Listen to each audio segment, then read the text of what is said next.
nye de komedibe matono we gbebena ne ele chechimala matema kwa gbewo ne nyebe ele chechimala matema kwa dedewo ne nyebe ele chechimala matema kwa hoho ne nyebe ele chechimala matema tozi abrode viva vao ne nyebe ele chechile demeko kemi yobe religion ne leme de la makpo maufe fialfea o vone nyebe ele Kristo Yesu mela hallelujah ke ala tempo agbe ela be Kristo enyagbe ya nenyebe ele Kristo mela atema akpo dede atema akpo hoho atom toze ablone vivava eye ala ni tipo fialfea me novinyo metokwe na mikem le egbefen kekenye hame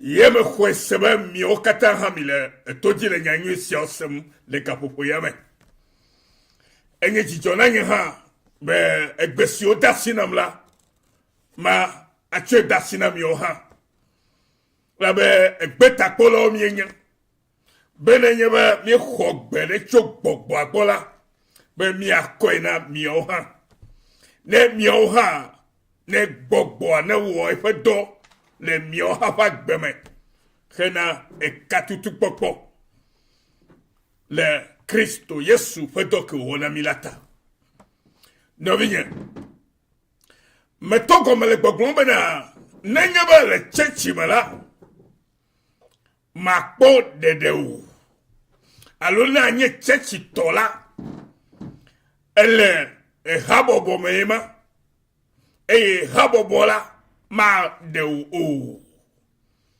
de o hi nenyebe e hianu de o le gota lekala e hala tema perem tio vo e hama matena be de popola swasio e hama sibi yobe chechi ha alo e solimeha matem na o de popo matem na o hoho matem na ba to se ablone viu matem na ba atpo tipo fialfea mo ke bon no le kakweli kenye dosi ke Kristo wanami fe eji khose kele na ba atma tole wojime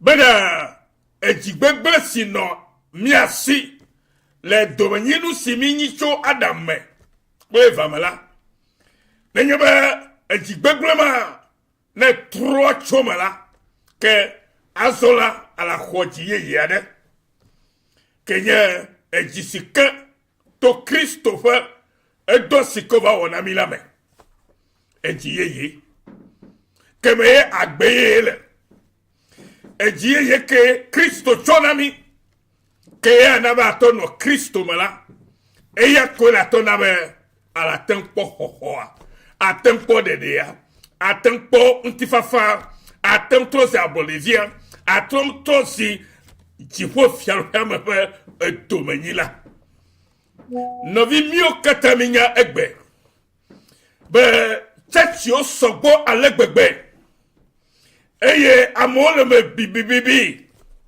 abreke Mathieu fagbale de gomena miene hale ko lami bana e mo gbajadeli kafe mo buihali eye mo gbajajila ame bibibi o sogbo leji eyo yale chochome kake e mo buiela ame buiade ko leji wo ile agbama fulame ke lo bien e mo kaji o ele o e mo kaji ene le fifi ye la tempo do koleji be e mo ya ji ele ya o afina to nya mo sikaji ne la e jebena ala trole wo ji me ala trole wo ji me ji me totro ye ko e wone bena ejie ne soasio bena Christopher dosio hena be ejie ye na sua mesio kata troji mesila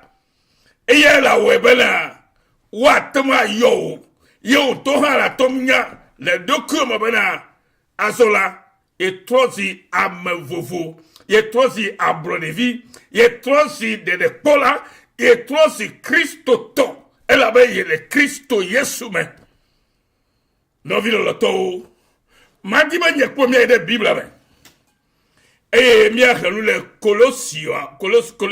Colosia to fe agbale hallelujah mi a de Bible be mi a khanu le Colosia to fe agbale yuma Colosse to fe agbale tameve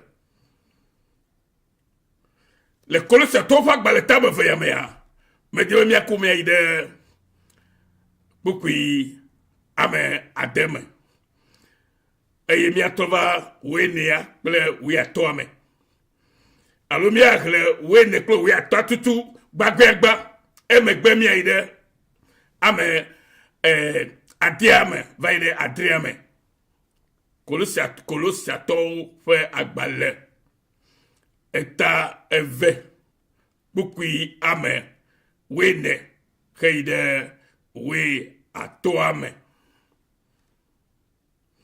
afio mi akle bena eye otutu nyasi ocho de mi aunti-la da etutu enyasi ocho de mi aunla untida meke tutu enya si ocho de mi aunti-la da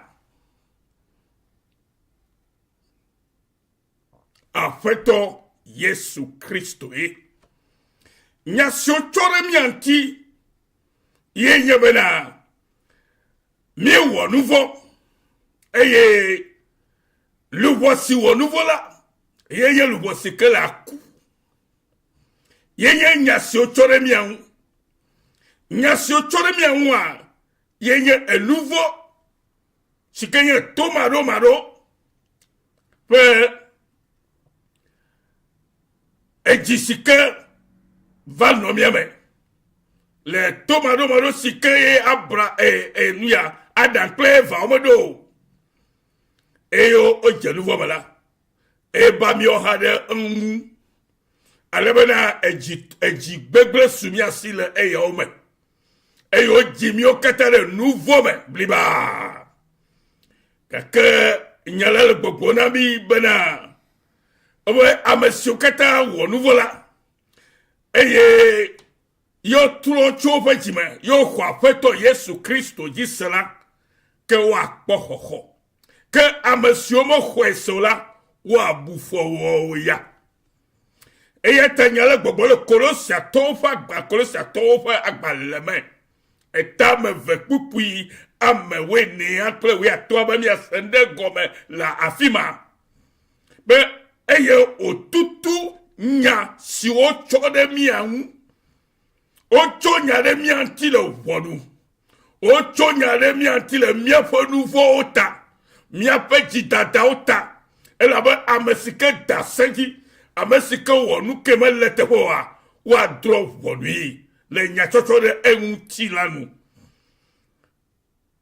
vo anyala gbogbo na mi bena ke Kristo ya va tutu enya siwo kata ocho de mi anti la eva tutu ida votre sionya afa eso sioji mi da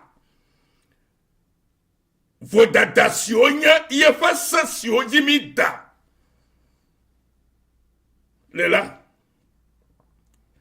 echo kata chokemi echo nouveau sia okata kla de aticho gaunti eye oda hallelujah echo jidada ple enyasi ocho kuremi ocho bufomi enyasi ocho de miaou le vodada pe nouveau siomi wotala afeto Kristo kude eyaota eye ocho katakala atiso gaunti eye oda le miame fie khoselo na siole eye atem tro le chime yenye sia bene na nyabana ewo si obufo ewo si a condamné ewo si ko a drofonu wo si kala chro le wo nouveau tala afeto kenye mawu lolo togama evanye kliogbo la gbenyigba ya jie eye owo de le dosia na nye kliwo. Praise the Lord. Alebena anolinye ewo kelen kwa sem le gbe ya sem ga fofo yamela edo la senu gome eye Bible jile kuku ya to bebena to esiamela. Hallelujah. To esiamela. Et de bobo fe jidudu ple museda. Hallelujah. Bobo si o duaji o no miye. Bobo si o chakara o. Eye potona nouveau o jigbe siegbe. To bobo yina le chechi. Kaka agbeno no huhua. Agbeno no fitia. Abmebebebegbe. Nous voulons pas gbe. Ple bubo ga potono na mai. Yeta nyala gobene chechi melela. Ala chro. Boneye le Christo mela. Ala po agbe. Machro. Hallelujah. Obeto esia mela. Ede. Bobo fe jidudu ple museda. Eye odo mpo. Le gaglangbe. Eye okpo. Jidudu de wochi. Hallelujah. Ekpo jidudu de bobo vochi. Nami. Ekpo jidudu de bobo mako. Ple muse victime bobo kata jinami. Be woya nouveau magadu de woya dikou. Elle be troll le wochi me. Eye Christo me ya la zon. Eye ta me seme que le Christo yesu me la. Ekpo de ma fo. Ekpo ho ma fo. Vo amesi ke kwa elo que le chechi me la. Elle est boubou mon diema. Nyama bobe mi gaire chechi o. Alo mi gaire gbedo homo. Alo mi gaire eluka solime o.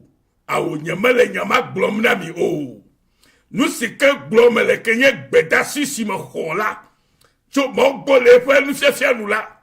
Ye nyabena afina ide chechia. Afina ide gbedo homea. Afina ide solimela. E jena obeda novie.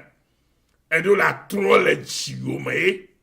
Ye trole jimela edo la no Christo Yesu meye. Eye na le Christo Yesu mela. Ye la nabena ate ide chechi mazo. Eye chechi mesike na ihala. La doje sinye be. Manye chechi fiti o. Manye chisi kayo me gbulaji me toto penyalo. Manya fisi kaye onwa enyabu buo glongle nya te fedi yo. Kebo te fisi kaye Christo le fiadumle. Hebe amokata ne kodede na agbama voye. Ye chechi ke atami. Ye Christo pe chochia. Hallelujah. Christo du jinami. Eyo chomi ojidu loglo to eya dokima. Eye te gobe nemi kukui amen. Kukui amen kukui amen Colosia tofa gbaleke. Englo miakle. Miakle kukui amen adia. Alléluia. We azo abe alesi miekwo Yesu Kristo. Azo abe alesi miekwo afeto Kristo. Afeto la jisebe ademi enela. Hallelujah. Se gomenyere. Abale sikawo que le Kristo no azonde. Ekwe sebe Kristo fedo ke wona. Enye de fedo itala. Que kwe senene mala. Hallelujah. Be ede alo ade la.